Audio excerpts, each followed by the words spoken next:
चुंबकीय बल क्या होता है, इसे हम लॉरेंज बल कहते हैं। क्या कहते हैं? लॉरेंज बल कहते हैं।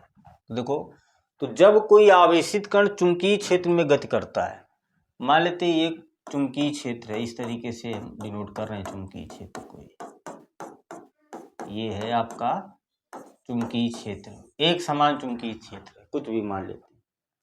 यहाँ कोई आवेशित कण आया, कोई एक पार्टिकल है, कण है, उसका आवेश क्या है? Q है। तो ये चुंबकीय क्षेत्र आवेश को क्या करेगा? आकर्षित करता है। कि जब कोई आवेशित कण, इलेक्ट्रॉन हो, प्रोटॉन हो, तो जब कोई आवेशित कण, अल्फा कण हो, चुंबकीय क्षेत्र में अगर गति कर रहा है तो उस पर एक बल का अनुभव करता है, वो कण एक बल का अनुभव करता है। उस बल को ही क्या कहते हैं? लॉरेंज बल कहते हैं। कि जब कोई आवेशित कण चुंबकीय क्षेत्र में गति करता है तो उस पर एक बल कार्य करता है, जिसे हम लॉरेंज बल कहते हैं। अगर मान लो कि ये आवेशित कण है, चुंबकीय क्षेत्र में Q आवेश का एक कण है, चुंबकीय क्षेत्र B में V वेग से गति कर रहा है, तो ये एक बल का अनुभव करेगा। वो बल क्या होगा? देखो, वो जो बल होगा आवेश के अनुक्रमानुपाती होगा। जितना अधिक आवेश का कण चुंबकीय क्षेत्र में गति करेगा, आवेश अधिक होगा तो बल भी क्या लगेगा? अधिक लगेगा। चुंबकीय क्षेत्र के भी अनुक्रमानुपाती हो, वेग के अनुक्रमानुपाती होता है, और कोण बनाएगा, और थीटा के भी क्या होता है? अनुक्रमानुपाती होता है।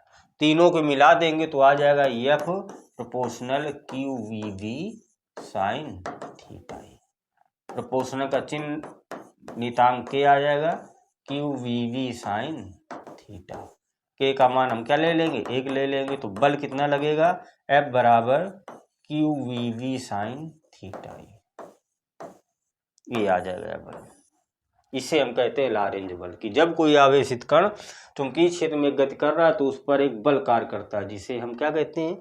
लॉरेंज बल कहते हैं, या चुंबकीय बल कहते हैं। अब देखते हैं चुंबकीय बल, इसका अगर हम चुंबकीय क्षेत्र का, इस सूत्र से हम B का मात्रक निकालें। चुंबकीय क्षेत्र है B, क्या है? चुंबकीय क्षेत्र, इसका हम मात्रक निकालेंगे यहाँ से। तो F बराबर क्या होगा? QVV, तो B बराबर क्या आ जाएगा? F बटे Q इंटू V। तो B की हम क्या निकाल लेंगे? यूनिट निकाल लेंगे, तो क्या आ जाएगा? बल की यूनिट क्या होगी? न्यूटन। आवेश की यूनिट कूलाम, ये इंटू वेग मीटर प्रति सेकेंड। तो मीटर प्रति सेकेंड तो कहाँ चला जाएगा? ऊपर चला जाएगा। तो एक ये यूनिट आ जाएगी न्यूटन सेकेंड बटे कूलाम मीटर। ये किसका मात्रक है? चुंबकीय क्षेत्र B का। इस सूत्र से निकल आएगा, न्यूटन सेकेंड बटे कूलाम इंटू मीटर। तो ये है आपका लॉरेंज बल, चुंबकीय बल।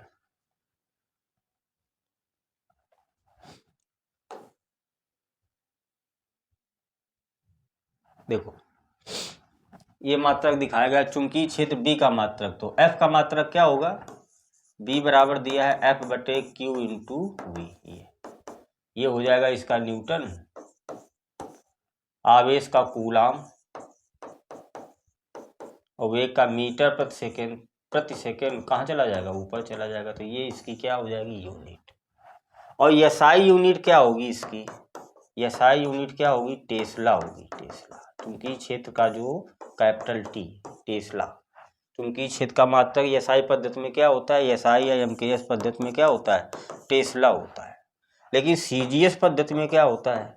CGS पद्धति में होता है गॉस। क्या होता है? Gauss, capital G। इनमें संबंध होता है, एक गॉस बराबर 10 की घात -4 टेस्ला, ये होता है एक गॉस बराबर, या एक टेस्ला बराबर 1 बटे 10 की घात -4 गॉस, या एक टेस्ला बराबर, ये ऊपर जाएगा तो 10 की घात +4 गॉस, ये भी लिख सकते हैं ये। तो एक टेस्ला में 10 की घात 4 गॉस, या एक गॉस में 10 की घात -4 टेस्ला होता है। तो ये चुंबकीय क्षेत्र का क्या है? मात्रक है।